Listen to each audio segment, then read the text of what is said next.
Welcome to the post-game press conference. Barangay Ginebra wins and equalizes the series. I'm joined by your winning coach, Coach Tim Cone, and our best player of the game, Justin Brownlee. Congratulations, gentlemen. Justin, you were lethal from the get-go, scoring in any way you can, but looking at the locals that were on the floor with you, what can you say about the defensive effort that was put in denying Ronde Hollis Jefferson those game-winning baskets?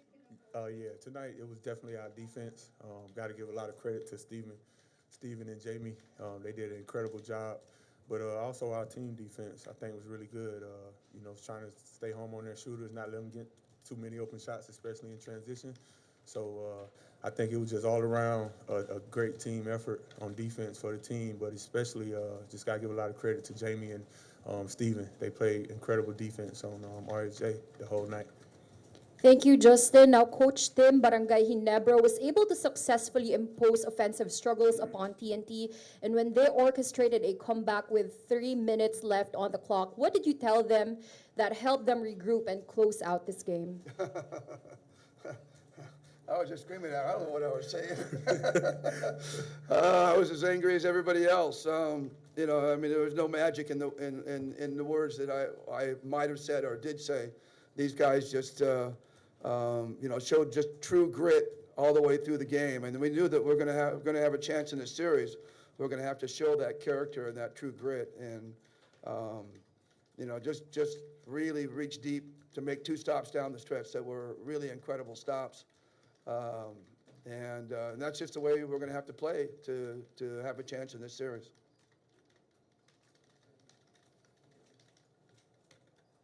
Thank you, Coach Tim. Now, we would like to open the floor to our friends from the press.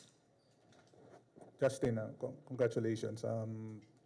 Not the prettiest of victories, but you got the job done. You had 35 points.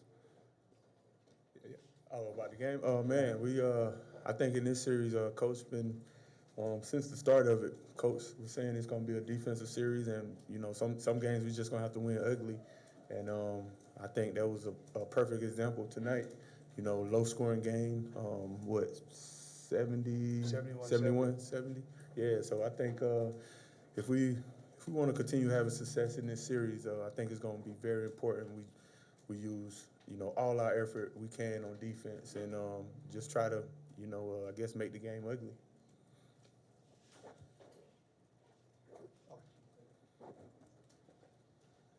Justin, you took the responsibility of scoring almost half of Ginebra's points.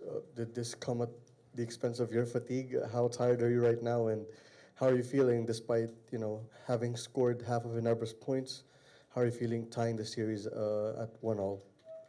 I mean, we definitely feel good about winning tonight and tying the series, but just it's still no satisfaction right now. I think we just got to stay hungry, especially with the past history. We know how good this team is, and they've beat us before.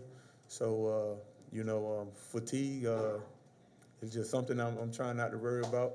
And if I'm tired, just got to push through it. Just like everybody else on the team. So. I think at this point, when you reach the finals, everybody get a little fatigue and maybe have some aches and pains, but you can't really think about those things. Just gotta push through it. Justin, are you aware that you did an Air Jordan act there with that reverse layup of yours?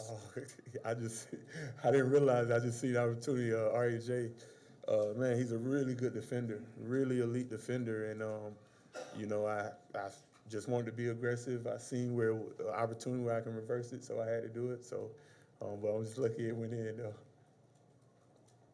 Justin, you did your heroics despite shooting just 1 of 6 from 3-point range. What can you say that you're able to be a hero even though most of your heroics in the PBA were 3-point shots in the past? I just try to be all around. I've been lucky, in the past to be able to, get opportunities to shoot threes and make them. And, I just try to read the defense and whatever the defense give me, I just try to take that. Okay, get out of here. Go. All right. Thank you, guys. Get your clothes off. Get it dry. Get your shower. sorry, guys, he's been battling asthma and sick this whole week, and so we're just trying to keep him healthy, and so he can do what he did tonight. We just had a feel tonight that Justin was feeling it. Justin was really moving it, so we just kept feeding him and feeding him. It's like we fed the beast because he had that kind of presence about him tonight that he was going to do what it took, and so we ran almost all of our offense through him because he was feeling it. We can't do that every night, but tonight was one of those nights where we felt he was feeling it. And if it would have been a looser defense, it would have been another team, and not talking Texas probably would have had 50 or 60 tonight.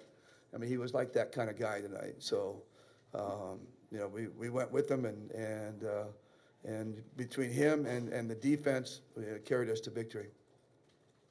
Coach, just want to get your thoughts on that second quarter.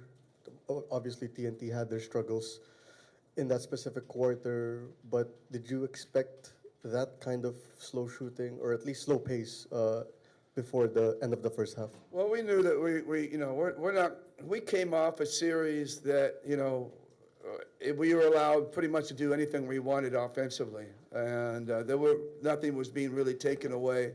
There was no real gutted out type of possessions that we had to do. There was no big plays down the stretch that we had to make. And in the meantime, Talking Texas doing that at rain or shine. There, every possession is important. And I just think that coming into the series, especially in our first game and in our first quarter, we came out thinking we were just going to be able to do what we wanted. And they're just too tough of a defensive team. So we came back tonight and said, hey, we finished number 1 in defense this conference.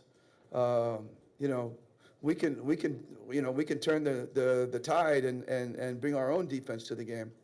So did we expect to hold them to 4 points in the second quarter? No, obviously. But I think a lot of that can be contributed that we were getting them to rush shots and they weren't getting open looks, and just a real credit to again Stephen and Jamie coming out and giving RJ a hard time. RHJ, it's just tonight.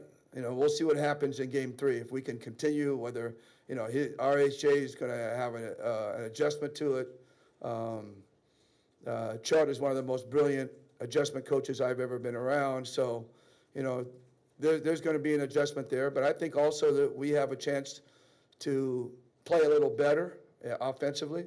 We could shoot the ball a little bit better than we did. We need to get RJ untracked. I think that's really going to be important for us to get RJ untracked offensively. But if we can do that, then we can maybe squeak out another game 3. But it isn't going to be a game that's going to be in the 120s or 110s, hundreds. It's going to be this game's going to be one in the 90s and 80s at most, and sometimes tonight like the 70s. Coach, in the last few minutes, you had 2 stops on Ronde by either double teaming him or forcing him to just force the shot. Was that your? Did you anticipate that, or was? Well, they know that down the stretch, if it was a one shot to take, we're going to get the ball adjusted. So we know they're going to try to get the ball to Ronde, and Ronde's going to create. Stephen did a great job of containing him, and then, we fired him from the sides, and once he got his head down and the ball started getting loose, we did a good job of firing him. And no one person is going to take RHJ, one-on-one by themselves. So, Steve knows that, Jamie knows that, and they know it's as well as they're playing defensively, it's really a team defense that they're getting to. Coach, you have some words with RJ Abarrientos after that missed 3-point shot apiece. Well, RJ's still a young player. He's still, like I said, we got to get him untracked. And that's not anything different between him or I do to anybody else. I thought he took a bad shot at that time. He could have got to the basket a little better.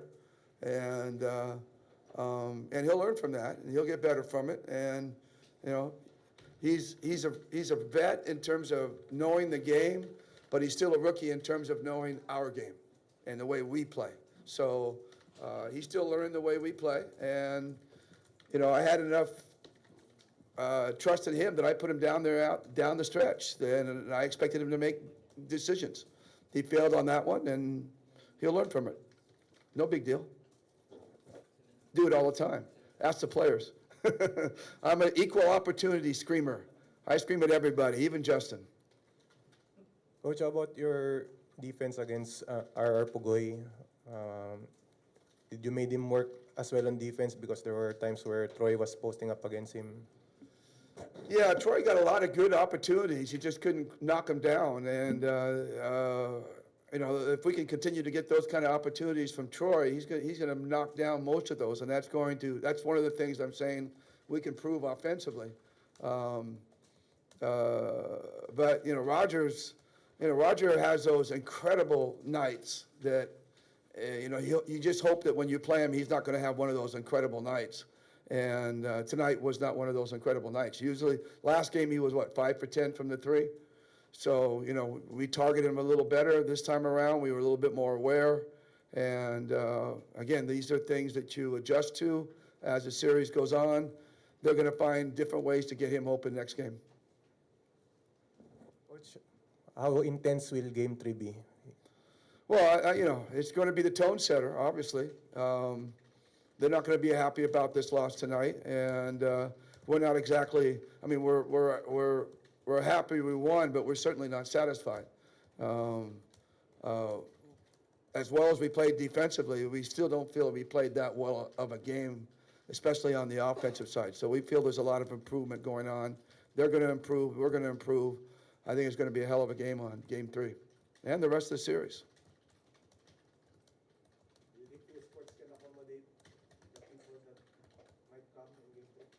Well, I hope they're hanging from the rafters. You know, I really do. I hope they can find a seat or standing room only, whatever. But I'm excited that people are excited to watch this series. So, you know, this is what we play for, and you know, we play for them. And so. You know, if there are going to be another 50,000 outside wanting to get in, I'll be happy about that too. But, you know, we'll do what we can with Phil Sports and then Antipolo afterwards. But it doesn't matter what venue we got to play in. It's still a championship game, and we got to bring it. And that sums up our post-game press conference. Thank you and congratulations once again to Barangay Ginebra.